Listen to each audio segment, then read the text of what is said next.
Sifat-sifat para nabi sama seperti sifat para manusia. Bedanya, nabi kalau melakukan apapun tidak sampai mengurangi derajat kenabian para nabi. Berbeda dengan kita. Apapun yang kita lakukan buatan pikir-pikir, apakah itu bisa mengurangi derajat kita atau tidak, kita nggak tahu karena yang menilai adalah orang. Tapi Nabi melakukan sesuatu itu semua ada perintah dari Allah Subhanahu wa taala, dan juga beliau semua terjaga daripada kemaksiatan kepada Allah, terjaga daripada sifat dosa. Bukan seperti kita, kecuali wali Allah Subhanahu wa taala yang dimana selalu dijaga oleh Allah dengan sebutan mahfuz, yaitu senantiasa dijaga oleh Allah Subhanahu wa taala daripada hal-hal kemaksiatan kepada Allah Subhanahu wa taala. Kemudian kemarin sampailah daripada sifat para nabi yang dimana seperti sifatnya manusia, para nabi juga sakit, sama juga kita juga sakit. Nabi juga pernah demam, Nabi juga flu juga pernah. Tapi sakitnya Nabi tidak sama seperti yang digambarkan bahwasanya contoh Nabi Yakub, ayahnya Nabi Yusuf alaihissalam, digambarkan bahwasanya Nabi Yakub ini buta. Gak mungkin para nabi buta. Kalau nabi buta kemudian mengajarkan cara bagaimana?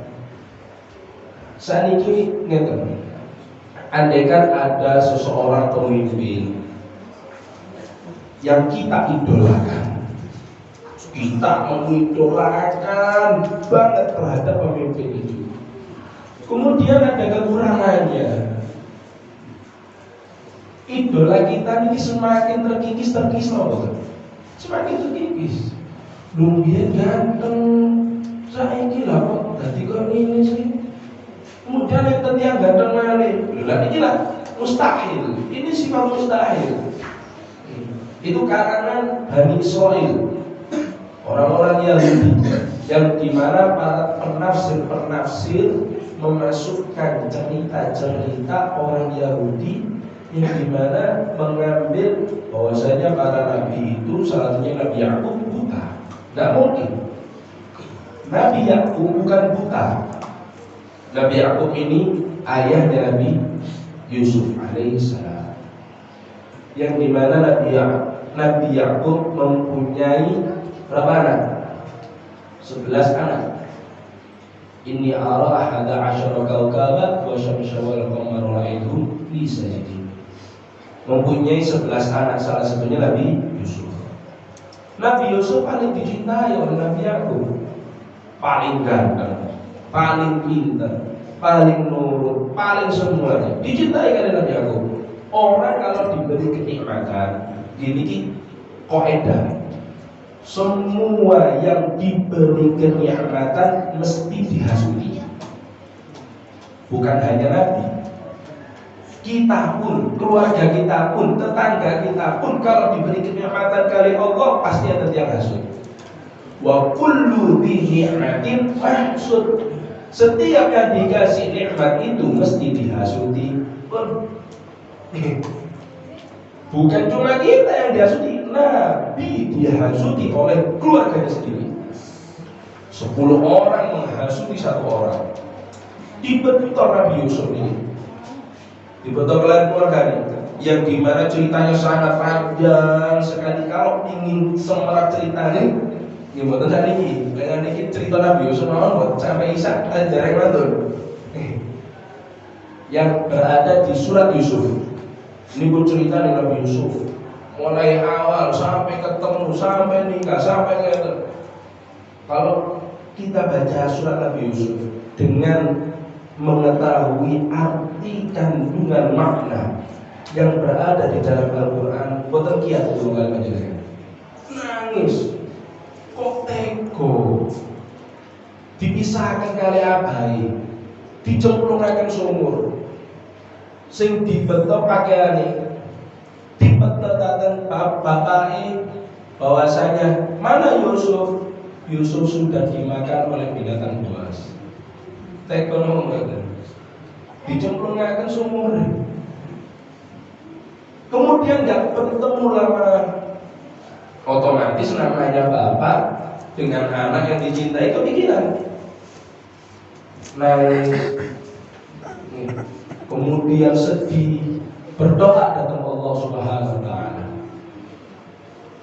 Sampai suatu saat seperti diterangkan di Hayatul Anbiya, cerita-cerita Qisasul Anbiya, di kitab Qisasul Anbiya, cerita para nabi karangan Imam Sya'rawi. Niku mukjizatnya Nabi Yakub. Nabi Yakub niki saged mambu anake walaupun dalam keadaan jauh. Di situ diterangkan sampai apabila ada seorang yang membawa dagangan mau menuju Madinah, semisal Malang, Kali Pasuruan ataupun Surabaya. Nabi Yusuf wonten Malang, Nabi Yakub niki wonten Surabaya wonten Pasuruan sampun mambu bahwasanya Nabi Yusuf masih hidup. Lah, bapak sing asli langsung ngeten. Kita lihat tarbiyah seorang ayah kepada anak. Didiru ayahnya Nabi Yusuf alaihissalam. Ketika Nabi Yakub niki sampun yakin bahwasanya dia ini hidup. Ditakdirkan ketemu dengan Allah Subhanahu Wa Taala. Ketemu, Nabi Yusuf bertanya pertama kali, wahai ayah, kenapa matamu menjadi putih? Kenapa engkau sering menangis? Dados saking kata Nabi Yakub niki nangis, pupil mata ini sampai petang.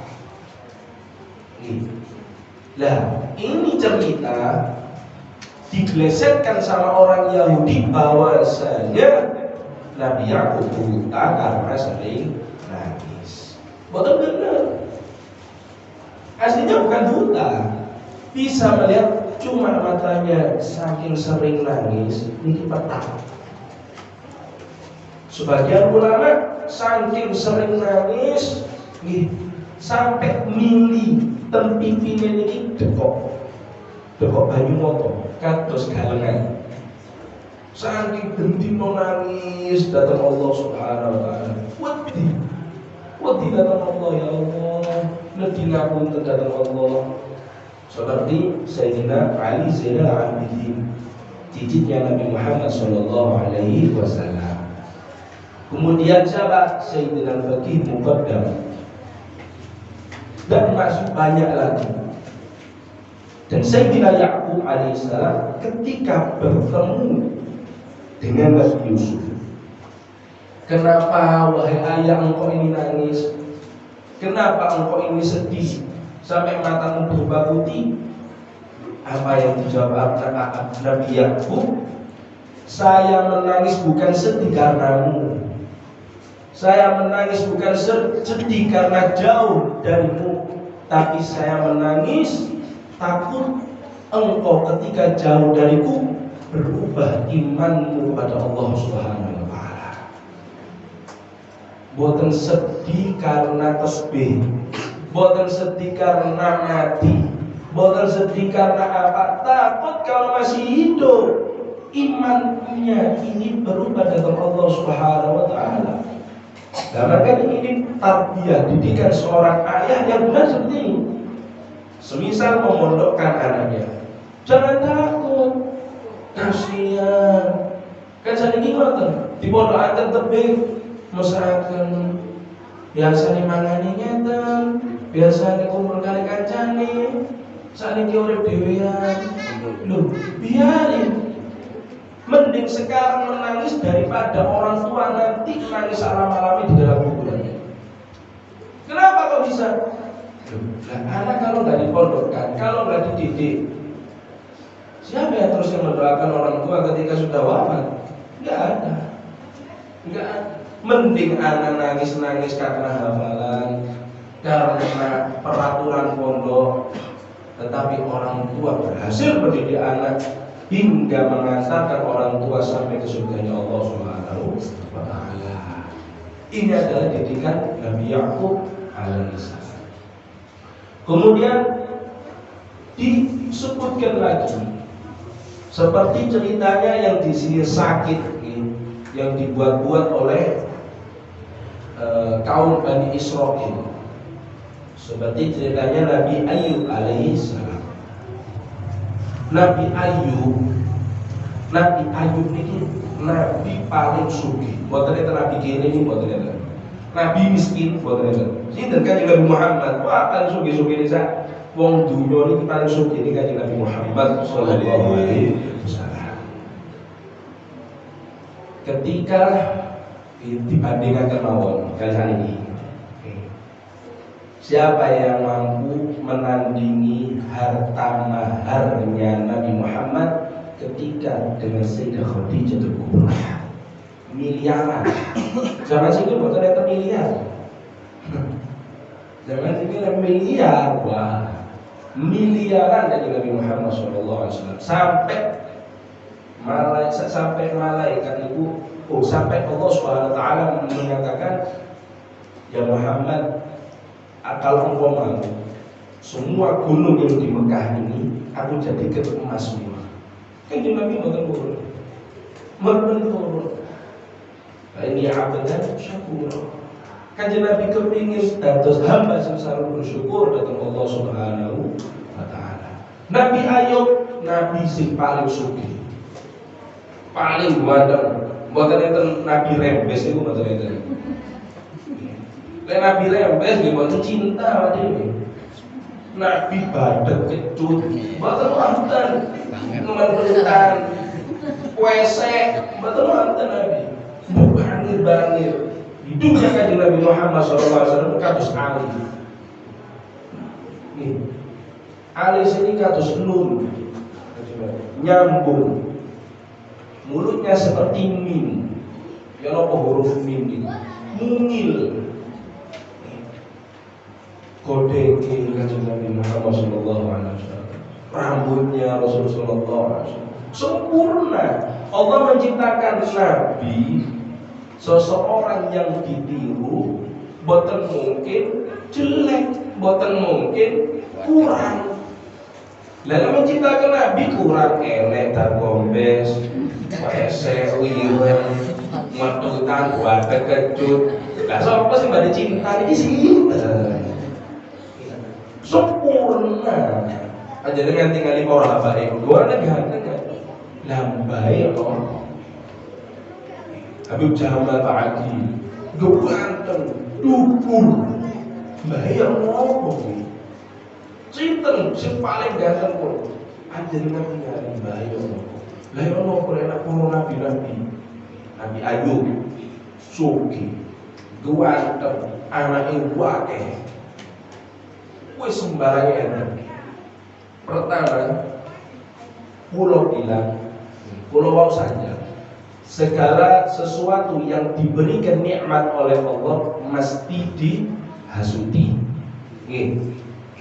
Mulai dihasut kali iblis.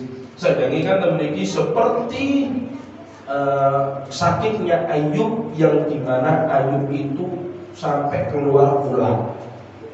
Boten mungkin musuh Nabi metu ular. Ojo kabeh metu ulat kali mawon waduh ini paling gelayu paling mati. Boten corona itu kan. Metu ulat, ular. Kan ini menjijikan dan pasti menjatuhkan martabat seorang nabi.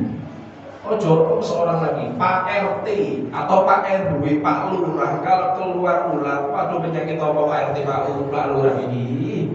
Wis pandai-pandai wis gak njaluk surat-suratan iku nulak. Lah iki napa makne nabi? Sakit dipikir iki. Mboten mungkin. Dihasut dengan iblis. Bilang Allah Subhanahu wa taala, ya Yakub ini, Ayub ini hambamu yang paling soleh, paling taat, paling seneng ibadah, seneng nangis datang panjenengan. Karena dia mempunyai semuanya. Harta punya, tampan punya, semuanya punya. Kalau coba bisa ya, kalau panjenengan izinkan, tak coba, tak gudoi kalau harta ini. Pancet apa enggak? Gusti Allah saja pancet. Ayub ini adalah hambaku yang paling soleh, paling bersyukur datang Allah, paling pasrah datang Allah Subhanahu wa taala. Si coba kali ini dintekno hartanya, sugih langsung drastis kiri, foto-foto ini, G karo re, kiri, sugih tadi kiri. Nah ini belajar juga Nabi Ayub. Wow, didikan kepada anak belajar daripada Sayyidina Yakub. Sekarang didikan kaya menjadi miskin, neriman niki belajar daripada Sayyidina Ayub. Dicukup kabeh sampai kiri. Matur kiri, apakah yang dikatakan Ayub? Inna lillahi wa inna ilaihi raji'un. Sesungguhnya kita ini dari Allah dan kembali kepada Allah. Ini semua titipan dari Allah. Kula mboten gak ada napa-napa, yang punya hanya Allah Subhanahu wa taala. Maka dari itu, hadirin hadirat, selagi kita punya harta, sebelum harta kita ini diambil oleh Allah, titipan kita ini diambil oleh Allah, kita maksimalkan semaksimal mungkin yang bisa bermanfaat untuk kita di dunia maupun di akhirat. Dengan apa? Bersedekah. Anak yatim, menolong orang gak mampu, fakir miskin, kita tolong. Sedekah niki boten harus sugih. Sing penting ikhlas. Kalau sugih panjenengan kula cak itu gitu aja. Enten tiang nggak ada 10.000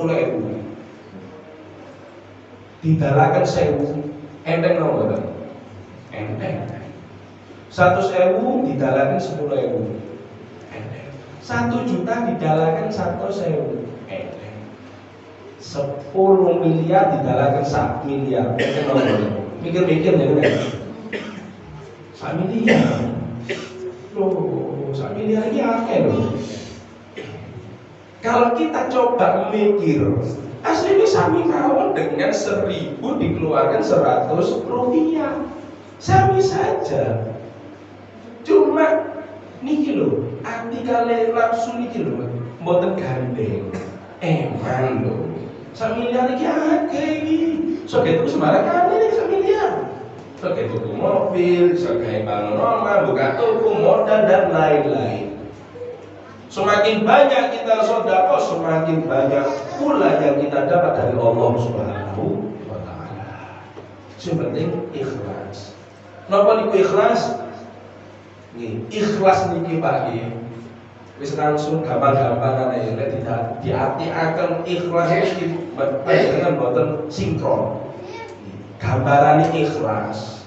Enten tiyang mlebet jeding, metu boten pikiran itu ikhlas. Panjenengan nyuwun sewu. Ketika setelah BAB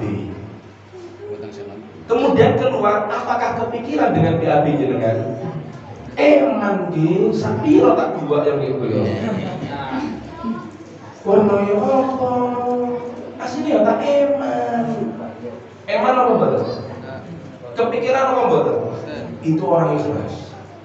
Paling ikhlas. Lalu apa mlebet metu enggak kepikiran apa-apa. Jadi ke orang ikhlas, ini ikhlas, enggak ngantun maringi, lah, cerita Pulang ini alhamdulillah mantun sedekah. Segini. Dan alhamdulillah juga. Kemudian ada fotonya. Selfie dulu kan. Ini buat apa? Biar menilai Allah Subhanahu wa taala. Kecuali ada bukti. Untuk bukti. Semisal ada orang donatur meminta bukti, rupanya dengan sebagai amanah harus mempunyai dokumentasi yang dimana agar orang yang ngasih donatur ini merasa aman atau merasa terpercaya kepada panjenengan. Jadi Nabi Ayub pertama dites kali iblis, bukan kali iblis, digudo kali iblis, dites kali Allah Subhanahu wa taala. Sugih dihilangi kabeh. Sugih. Kemudian innalillahi wa inna ilaihi raji'un. Wis aja maten to. Mungkin anaknya ini ya Allah saking akeh anak ini. Ya wis dicoba, dikai sakit kabeh. Sampai mati. Anake akeh mati. Saya kira wa inna lillahi wa inna ilaihi raji'un. Mantun hartane anake sakniki kebun-kebun. Kobong-kobong kabeh. Inna lillahi wa inna ilaihi raji'un. Sampai iri. Mboten gadah napa-napa. Ya paling gak tau loro niki Ayub iki. Sajange iblis. Mangane hati-hati iblis. La ilaha illallah. Mungkin Ayub ini gak pernah sakit. Coba dikasih sakit. Mungkin kalau sudah sakit, gak mungkin beribadah seperti ini. Gak mungkin akan pasrah kepada Engkau ya Allah. Dikasih sakit Nabi Ayub. Dikasih sakit yang mana sakitnya ini tidak sama seperti yang digambarkan bahwasanya ulat keluar daripada kulitnya. Sakitnya Nabi Ayub ini sakit dalam. Sakit di dalam tulangnya. Enak tulang, kemudian enak kulit bagian dalam. Ini sakit. Seandainya Nabi Ayub diminta ketiga sama istrinya, namanya istrinya Nabi Ayub sudah Siti Rohmah. Diminta, ya Ayub, dungo datang Allah, biar diberikan kesembuhan sama Allah SWT. Dawuh kanjeng Nabi Ayub, saya ini masih pertama kali diberikan sakit sama Allah, kok langsung minta doa. Betapa malunya saya kepada Allah Subhanahu wa taala. Tadi mboten cikai pilek ya Allah. Dan waras talah cilik ya. Para wali-wali Allah niki patuh niki. Kalau mboten sakit bingung. Lek mboten sakit bingung. Lewat dewe sakit tambah bingung. Lek wali Allah bingung lek mboten sakit. Gusti Allah ini kadosi mboten sayang datang kula. Karena apa? Orang yang sakit niku tebusan daripada dosanya. Makanya tiang sakit niku alhamdulillah Gusti Allah ini sayang datang kula. Lah Nabi Ayub diminta untuk doa. Mboten pun Nabi Ayub. Gusti Allah niki nembe maningaken sakit lah kok kula diwaras. Kalau Nabi minta doa otomatis Allah Subhanahu wa taala akan mengabulkan. Karena akhirnya napa? Ditinggal. Nah niki bojo sing gak karuan. Ditinggal.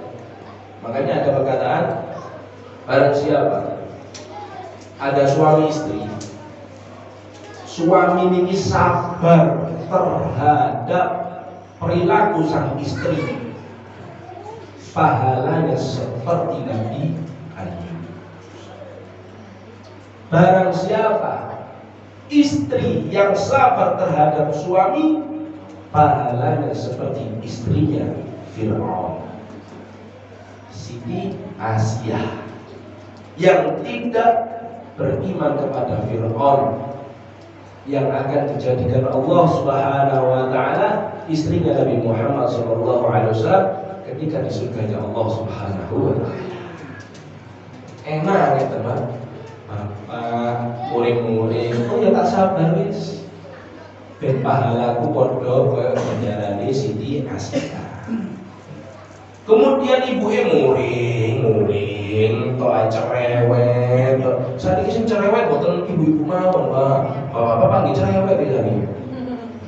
Ketularan ibu-ibu tadi. Saking seringnya dicereweti ibu-ibu. Terus kalau bapak niki sabar tentang ibu-ibu, pahalanya seperti Nabi Ayub. Ditinggal ini, garis ini rahmat. Ditinggal. Kemudian Nabi Ayub berdoa kepada Allah Subhanahu wa taala. Saking nemen iki. Sampai istrinya meninggalkannya. Ini enggak boten enggak ada apa-apa.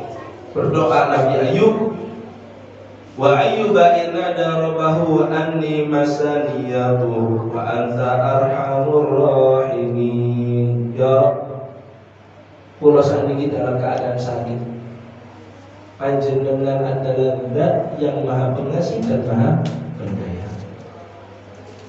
Ya Rabb, kula sakniki lagi sakit, panjenengan adalah Zat yang Maha Pengasih dan Maha Penyayang. Di situ ada kalimat ya Rabb sembuhkan penyakit kula apa? Betul. Pasrah datang Allah Subhanahu wa taala. Sing maringi sakit Gusti Allah, sing nyembuhake Gusti Allah. Keadaan kula niki tasih sakit, panjenengan luwih pirsa keadaan kula ya Rabb. Dipasrahkan datang Allah. Kemudian apa yang dikatakan oleh Allah Subhanahu wa taala? Jalanlah engkau, niscaya setiap langkahmu akan timbul air. Ketika ada air, mandilah kemudian sholli, kemudian kengken sholat oleh Allah Subhanahu wa taala. Siram Pak, siram Nabi Ayub kengken sholat. Karena ketenangan itu berada di dalam sholat. Semua orang-orang berbeda. Ada ketenangan ketika mendengarkan musik dangdut. Kulo niki lek mirengaken dangdut tuwenan saya ayam ya. Ini ayam. Hakikatnya ketenangan itu ketika kita bermunajat kepada yang membuat kita, yaitu Allah Subhanahu wa taala. Bahkan di luar sana semua orang ini ingin urip tenang. Cuma boten ketemu yang nopo coro tenang. Ada yang mengira bahwasanya minuman keras adalah penenang hidup. Tambah sumpah. Mau tenang sama nopo. Panjenengan coba tanggapi. Zaman yo nopo waktu ngombe.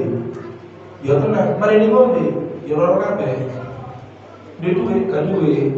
Sumpah berarti ini. Ketika sholat, sedangnya Allah Subhanahu wa taala, inna sholata tatanha 'anil fahsya'i wal munkar. Sungguhnya sholat itu menjauhkan dari segala amal perbuatan sing jelek. Kalau kita sholat masih nglakoni maksiat, masih rasa-rasa, masih ngomong bohong, berarti sing salah sholatnya. Bukan kita nggak sholat, yang salah sholat kita. Sudah benar nopo mboten di hadapan Allah. Katanya apa? Sesungguhnya sholat itu bisa mencegah kita daripada perbuatan jelek. Sholat sudah kita lakukan, tapi kok masih maksiat, lah harus dilihat daripada sholatnya. Betul nopo mboten di hadapan Allah Subhanahu wa taala. Maka dari situ, setelah itu sholat Nabi Ayub dan bernazar, ya Rabb, kalau engkau sembuhkan, saya ingin mencabut istri kula 100 kali karena sudah meninggalkan saya. Sudah sembuh Nabi Ayub. Kemudian kepanggil kali istri ini balik. Menangini Nabi. sampun kepanggih mboten tega. Kate nyambut iki mboten tega. Seneng Allah Subhanahu wa taala tetap campur tapi dengan lidi. La ilaha illallah. Rahmat. Para nabi niki rahmat. Boten enten para nabi niki sing masuk pasar ngomongi apa-apa. Boten enten tegas. Tegas ada yaitu Nabi Musa alaihi salam. Soalnya apa sih dihadapi Fir'aun? Ngaku ngeran Fir'aun soalnya. Soalnya ngaku RT, soalnya ngaku kelurahan, soalnya ngaku presiden, ngaku nih Tuhan yang Maha Esa. Loh ini lah gak ditegas ya. Tadi menjes kita orang ini. Makanya tegas. Dan di zamannya Fir'aun itu marah dengan sihir. Makanya mukjizatnya Nabi Musa semua banyak sihir, tongkat, terus ulo. Hanya sihir. Berbeda dengan Nabi Muhammad SAW. Ketika zamannya Nabi Muhammad hanya penyair. Sampai enten sing penyair bisa buat sihir gara-gara syairnya kawan. Dengan syair orang tergila-gila. Ada lagi mau tenang, kasus itu tenang. Tenangnya orang ada mengatakan dengan mabuk tenang, tapi tenangnya para wali-wali Allah mabuk. Memang mabuk ada dinamakan Al-Habib Ali As-Sakron. Sakron ini mabuk. Loh, napa Habib ngombe? Mboten. Sakron ini kita kali para mereka, moro wali-wali benten. Sakronnya dia mabuk dia karena mabuk cinta kepada Allah Subhanahu wa taala. Mabuk zikir kepada Allah Subhanahu wa taala. Lek sampun zikir niki sampai mboten krasa sampai munggul-munggul. Wis zikir la ilaha illallah. Ade mboten sampai gak krasa sampai keturunan. Beda ini pula. Enten subhanallah, enten beda nih dhewe iki. Ya mirip-mirip lah, gak krasa nih. Gak krasa nih. Wis tunggale sampai masya Allah lalu sampai ke Tuhan. La ilaha illallah Muhammadur Rasulullah. Nah itu adalah daripada sifat-sifatnya para nabi dan para rasul. Bahwasanya para nabi dan para rasul itu adalah sama seperti kita melakukan sesuatu apa yang kita lakukan kecuali yang mereka lakukan tidak sampai menurunkan martabat dan kedudukan mereka. Beda seperti kita. Kemudian dijelaskan ismatuhul anbiya wa rasul alaihim salatu wassalam. Ismatuhum kasairil malaikah wajibatun wa fadlul malaikah. Ismah dalam lughah, dalam arti bahasa yaitu mutlaqul hifz, yaitu senantiasa dijaga. Istilahan hifdzullah lahum min ad-dunub ma istihalati wuqu'ihi, yaitu para malaikat ini senantiasa dijaga oleh Allah Subhanahu wa taala daripada sesuatu yang membuat dosa ataupun daripada kemaksiatan kepada Allah Subhanahu wa taala.